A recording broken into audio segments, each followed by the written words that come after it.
నిజామాబాద్ జిల్లా పంచాయతీ ఎన్నికల ఉద్రిక్త వాతావరణం నెలకొంది. డిచ్పల్లి మండలం ధర్మారం పోలింగ్ కేంద్రం వద్ద ఘర్షణ జరిగింది. పోలింగ్ కేంద్రం లోపలికి ఒక వర్గం వెళ్లడంతో రిగ్గింగ్కు పాల్పడుతున్నారని ఆరోపిస్తూ మరొక వర్గం గొడవకు దిగింది. దీంతో ఇరు వర్గాల మధ్య తోపులాట జరిగింది. తక్షణమే పోలీసులు వచ్చి ఘటనా స్థలాన్ని పర్యవేక్షించి ఇరు వర్గాలను తరిమేశారు. ధర్మారం పోలింగ్ కేంద్రాన్ని పర్యవేక్షించారు.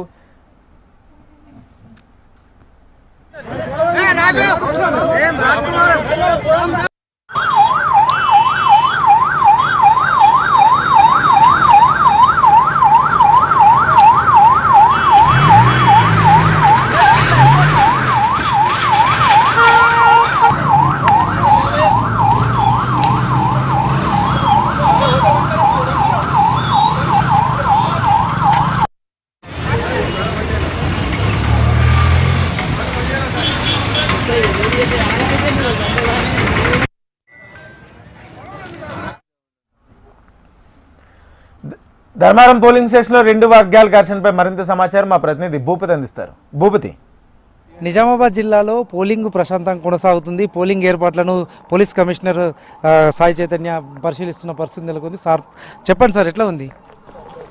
ఇప్పుడు ఓవరాల్ మనకి నిజామాబాద్లో 159 గ్రామ పంచాయతీలో ఎలక్షన్ జరుగుతూ ఉందండి. దానికి అండ్ వాటిలో డిఫరెంట్ విలేజెస్ మన నిజామాబాద్ రూరల్ నుంచి ఇటువైపు మాక్లూరు అటువైపు సిరికొండ దాకా అన్ని విలేజెస్కి మనం ప్రతి మండలానికి ఒక స్ట్రైకింగ్ ఫోర్స్, స్పెషల్ స్ట్రైకింగ్ 3 మండలానికి స్పెషల్ స్ట్రైకింగ్ ఫోర్స్ ఒక ఏసీపీ నేతృత్వంలో ఇవ్వడం జరిగింది. అంత ప్రశాంతంగా జరుగుతుంది. అందరూ జనాలు వచ్చి వాళ్ళ ఓటు హక్కును వినియోగించుకుంటున్నారు. సో లైక్లీ ఇంకొక మనకి 1 o'clock కల్లా పోలింగ్ కంప్లీట్ అవుతుంది. అండ్ సేమ్ ప్లేస్లో కౌంటింగ్ కూడా ఉంటుంది కాబట్టి దానికి కూడా రిగార్డింగ్ బందోబస్తు పెట్టుకోవడం జరిగింది. ఇది పరిస్థితి. నిజామాబాద్ జిల్లా వ్యాప్తంగా పోలింగ్ కొనసాగుతున్న పరిస్థితి నెలకొంది. మరో గంటలో పోలింగ్ మూసే పరిస్థితి కొనసాగుతుంది. ఇప్పటి వరకు పోలింగ్ అన్ని ప్రాంతాల్లో ప్రశాంతంగా జరుగుతుందని కూడా పోలీసులు చెప్తున్నారు. ఇప్పటికే ఇటు మోపాల్, డిచ్పల్లి, సిరికొండ మండలాల్లో జిల్లా కలెక్టర్ పర్యటించిన పరిస్థితి నెలకొంది. ఇప్పటి వరకు 40% పైగా పోలింగ్ నమోదైందని అధికారులు చెప్తున్న పరిస్థితి నెలకొంది. మరో గంట వ్యవధిలో పూర్తి స్థాయిలో పోలింగ్ జరిగే విధంగా ఏర్పాట్లు చేస్తున్నారు. అయితే ధర్మారంలో కొద్దిసేపటి క్రితం స్వల్ప ఉద్రిక్త పరిస్థితులు నెలకొన్నాయి. ఇక్కడ ఓ అభ్యర్థి పోలింగ్ కేంద్రంలో వెళ్ళి ఉండడంతో మరో వర్గానికి సంబంధించిన సర్పంచ్ అభ్యర్థి ఆందోళన చేశారు. వెంటనే అక్కడి నుంచి వెళ్ళిపోవాలని నిరసనకు దిగిన పరిస్థితి నెలకొంది. దీంతో కొంత ఉద్రిక్త పరిస్థితులు అయితే కనబడ్డాయి. ప్రస్తుతం ధర్మారం పోలింగ్ కేంద్రం వద్ద భారీగా ఓటర్లు బారులు తీరిన పరిస్థితి నెలకొంది. తమ ఓటు హక్కు వినియోగించేందుకు వృద్ధులు, మహిళలు, యువత కూడా పెద్ద సంఖ్యలో తరలి వస్తున్న పరిస్థితి నెలకొంది. పోలింగ్ను మధ్యాహ్నం 1 గంట వరకు ప్రశాంతంగా నిర్వహించేందుకు అన్ని రకాల ఏర్పాట్లు చేయడం జరిగిందని కూడా పోలీస్ కమిషనర్ చెప్తున్న పరిస్థితి నెలకొంది. జిల్లాలో ఇప్పటి వరకు స్వల్ప ఘటనలు మినహా ఎక్కడా కూడా గొడవలు జరగలేదని సిపి పోలీస్ కమిషనర్ చెప్తున్న పరిస్థితి నెలకొంది. ఈ పోలింగ్ కేంద్రాల వద్ద ఇంకా బారులు తీరిన పరిస్థితి నెలకొంది. జిల్లా వ్యాప్తంగా కూడా ఎక్కడ చూసినా పోలింగ్ కేంద్రాల వద్ద ఓటర్లు బారులు తీరారు. పెద్ద సంఖ్యలో తరలివచ్చి తమ ఓటు హక్కును వినియోగించుకుంటున్న పరిస్థితి నెలకొంది.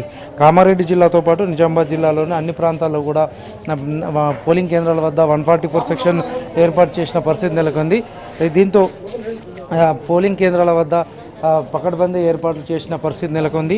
జిల్లా వ్యాప్తంగా కూడా ఉదయం నుంచి 7 గంటల నుంచి ప్రారంభమైన పోలింగు మధ్యాహ్నం 1 గంట వరకు పూర్తి స్థాయిలో నిర్వహిస్తామని కూడా చెప్తున్న పరిస్థితి నెలకొంది. మధ్యాహ్నం 2 గంటల తర్వాత కౌంటింగ్ ప్రక్రియ ప్రారంభం అవుతుందని కూడా చెప్తున్నారు. ఉదయం 9 గంటల వరకు 20% పోలింగ్ నమోదైన పరిస్థితి నెలకొంది. అయితే ఈ 11 గంటల వరకు 40%కు పైగా పోలింగ్ నమోదైంది. ఆదివారం సెలవు దినం కావడంతో పెద్ద సంఖ్యలో ఓటర్లు పోలింగ్ కేంద్రాలకు తరలివచ్చి తమ ఓటు హక్కును వినియోగించుకుంటున్న పరిస్థితి నెలకొంది.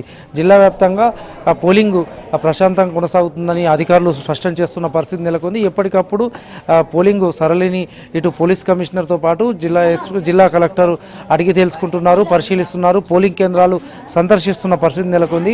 మధ్యాహ్నం 1 గంట తర్వాత 2 గంటలకు పోలింగ్ సంబంధించిన కౌంటింగ్ ప్రారంభమవుతుందని కూడా అధికారులు చెప్తున్న పరిస్థితి నెలకొంది. ఇది తాజా పరిస్థితి.